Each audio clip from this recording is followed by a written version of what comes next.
আপনি যে রাজনৈতিক কর্মকাণ্ড করছেন সেটার আড়ালে যদি আপনি কোনো রকমের অন্যায় কিছু না করে থাকেন, আপনাকে তো কেউ ধরবে না।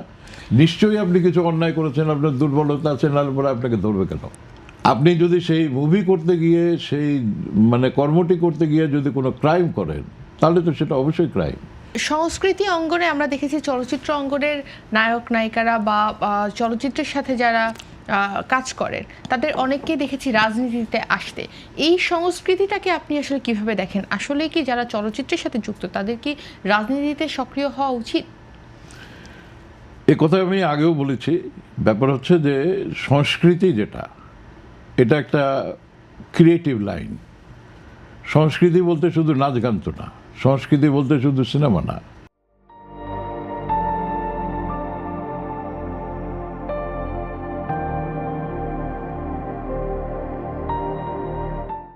সংস্কৃতি কবি, সাহিত্যিক, সাংবাদিক যারা ফ্রিল্যান্স কর্মকাণ্ড করেন এবং ক্রিয়েটিভ জবের সঙ্গে যারা জড়িত, স্বাধীন তারা তো তাদের সেই ক্রিয়েশনকে করার জন্য কারো দ্বারা নিয়ন্ত্রিত না। আজকে মনে করেন আমি ফিল্মের সঙ্গে সম্পৃক্ত আছি, আমি চলচ্চিত্রের নায়ক। এই নায়ক তো আমাকে বিএনপি তৈরি করেনি।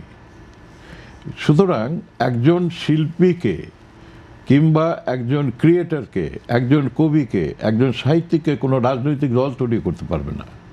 কিন্তু তৈরি হয়ে যাওয়া একজন কবি, সাহিত্যিক, অভিনেতা কিংবা গায়ক, গায়িকা, তাকে রাজনৈতিক দল ব্যবহার করতে পারবে। আমি এই কথাটা এই জন্য বলছি যে পলিটিক্স যারা করেন, রাজনীতি যারা করেন, তাদেরও গড়ে ওঠার জন্য একটা প্ল্যাটফর্ম আছে। তারা ধীরে ধীরে ধীরে ধীরে ধাপে ধাপে ধাপে ধাপে নানান প্রক্রিয়ার ভিতর দিয়ে সেখানে যান। আমরা যারা এই সংস্কৃতির সঙ্গে জড়িত, আমরা ধাপে ধাপে ধাপে ধাপে ধীরে ধীরে আমরা একটা জায়গায় গিয়ে পৌঁছতে পারি। সেখানে আপনি যদি রাজনীতি করতে হয়, তাহলে রাজনৈতিক প্রক্রিয়ার ভিতর দিয়ে আপনাকে নিজেকে গড়ে তুলতে হবে। এটা একটা বিশাল বড়। আমরা আমাদের পার্শ্ববর্তী দেশ যদি আমরা ভারতের কথাই বলি, ভারতের অনেক নায়ক আছে, নায়িকা আছে যারা রাজনীতিও করছে, চলচ্চিত্রও করছে। তারা কিন্তু বিরোধী দলেও করে বা সরকারি দলেও করে, দুই পক্ষেও এক একজন নিজের ইচ্ছা মতো করছে। কিন্তু সেটা কিন্তু তারা যখন আবার চলচ্চিত্র অঙ্গনে কাজ করছে তাদের প্রভাব পড়ছে না। কিন্তু বাংলাদেশের সংস্কৃতিতে আমরা দেখেছি একটা প্রভাব পড়ে। এই বিষয়টাকে আপনি কিভাবে দেখছেন এবং ভবিষ্যতে বাংলাদেশের সংস্কৃতির কি এখান থেকে কোনো পরিবর্তন আসবে বলে আপনি মনে করছেন? আপনি যে প্রশ্নটা করলেন, এখন ভারত যত বড় রাষ্ট্র, ভারতের যে সংস্কৃতি, ভারতের যে গ্রহণযোগ্যতা জনগণের কাছে সংস্কৃতি, আমাদের দেশে তো সেটা নেই। আমাদের নিজস্ব যে সংস্কৃতি, আমাদের যে গ্রহণযোগ্যতা, আমাদের যে কালচার, আমাদের যে ধর্ম, আমাদের যে সামাজিক ব্যবস্থা, এগুলো তো সম্পূর্ণ আলাদা। আপনি জনপ্রিয় থাকা অবস্থায় আপনি রাজনীতি করবেন কেন? সেখানেই তো আপনি যথেষ্ট উপরে থাকেন। আপনি ভারতীয় যে কোনো একজন বড় মাপের মনে করেন নায়ক কিংবা নায়িকা, তারা রাজনীতি না করেও সমাজের বিশাল বিশাল কর্মকাণ্ড তারা করতেছেন। তাদেরকে আপনি যদি সাউথ ইন্ডিয়ান ফিল্মের দিকে তাকায় দেখেন, তারা রাষ্ট্র পরিচালনা করছে, পাশাপাশি যে সমস্ত সোশ্যাল ওয়ার্ক করছে, সেগুলো তো চিন্তাই করা যায় না। মানুষ তাদেরকে রীতিমতো দেবতা বলে পরিগণিত করে। এখন আমাদের এখানে যেটা হয়েছে যে আমরা যে কথাটা বলছেন, এখানে আমি মনে করি যারা রাজনীতির সঙ্গে সম্পৃক্ত হচ্ছেন তারা তো সরাসরি রাজনীতির কর্মকাণ্ড করার জন্য সম্পৃক্ত হচ্ছেন না। তাদের ব্যক্তিগত হয়তোবা চিন্তা চেতনা যে আমি রাজনীতি করলে কিংবা যখন একটা সরকার আসে সেই সরকারি সুযোগ সুবিধা কিছু ভোগ করার জন্য, কিংবা চিন্তা করে যে আমার এখন কর্মকাণ্ড নাই, আমি যদি করি তাহলে পরে আমি টেলিভিশনে একটা নাটক করব, একটা গান করব, একটা প্যাকেজ করব, আমি একটা সিনেমার অনুদান নিব, আমি একটা জাতীয় পুরস্কার নেব। এই যে কালচারটা, এই যে সংস্কৃতিটা তৈরি হয়েছে, দলীয়করণের যে সংস্কৃতিটা, এই সংস্কৃতিটার জন্য তারা রাজনৈতিক দলের সঙ্গে সম্পৃক্ত হচ্ছে। আমি মনে করি যেটা একটা ভুল চিন্তা। তাহলে রাজনৈতিক দল তাদেরকে কেন সেখানে অগ্রাধিকার দিচ্ছে? কারণ হচ্ছে যে সে পার্টিকুলার একটা সেক্টর তো এটা। আপনি যখন নাটক করবেন, আপনি গান গাইবেন টেলিভিশনে, আপনি সিনেমার অনুদান নেবেন, তো সেখানে তো আপনাকে সেই বিষয়ের উপরে একটু পারদর্শী হতে হবে, একটুখানি ওখানে আপনার পরিচিতি থাকতে হবে। তো নাহলে পরে আপনাকে সরকার সেখানে তো দিবে না। এবং সেই দেওয়ার ভিতরে বর্তমানে যে সরকারটা গেল, সেখানে সর্বক্ষেত্রে দলীয়করণ ছিল।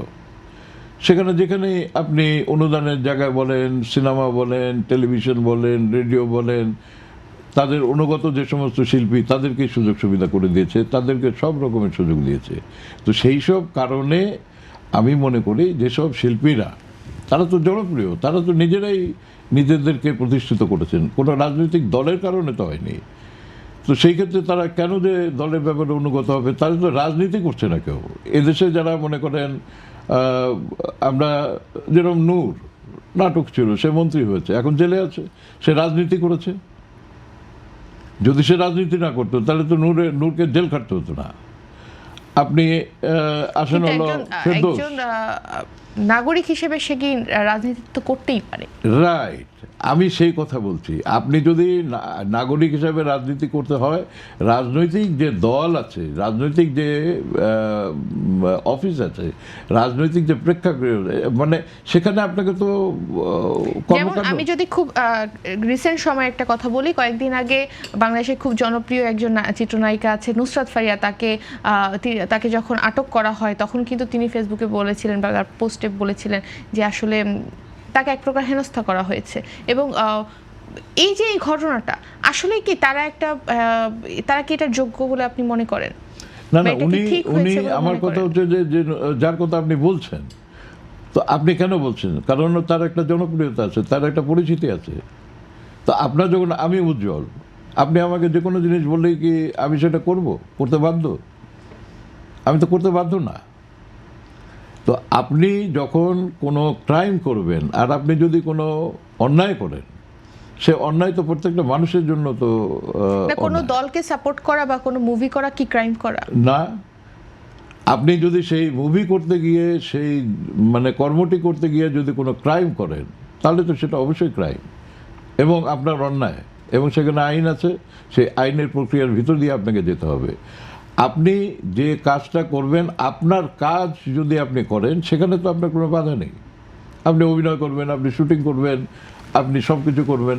কিন্তু যদি আপনি আপনার কর্মের বাইরে কিছু সোশ্যাল কর্ম করতে চান, আমি ক্যামেরার সামনে আমার পরিচিতি অ্যাজ অ্যান আর্টিস্ট, আমি ক্যামেরার পেছনে আমার পরিচিতিকে নিয়ে যদি কোনো অপরাধ করি, তাহলে পরে ডেফিনেটলি আমি অপরাধী। আমি যদি একটা শুটিংয়ের কথা বলে, আমি যদি আর্টিস্ট টেকনিশিয়ানের কথা বলে নিয়ে বিদেশে যাই এবং সেখানে যদি দুজন লোককে ম্যান পাওয়ারের কারণে রেখে আসি, তা আমি তো অপরাধী। তা আমার বিচার হবে না? ডেফিনেটলি আমার বিচার হওয়া উচিত। ঠিক একইভাবে আপনি যে রাজনৈতিক কর্মকাণ্ড করছেন, সেটার আড়ালে যদি আপনি কোনো রকমের অন্যায় কিছু না করে থাকেন, আপনাকে তো কেউ ধরবে না। নিশ্চয়ই আপনি কিছু অন্যায় করেছেন, আপনার দুর্বলতা আছে, নাহলে পরে আপনাকে ধরবে কেন?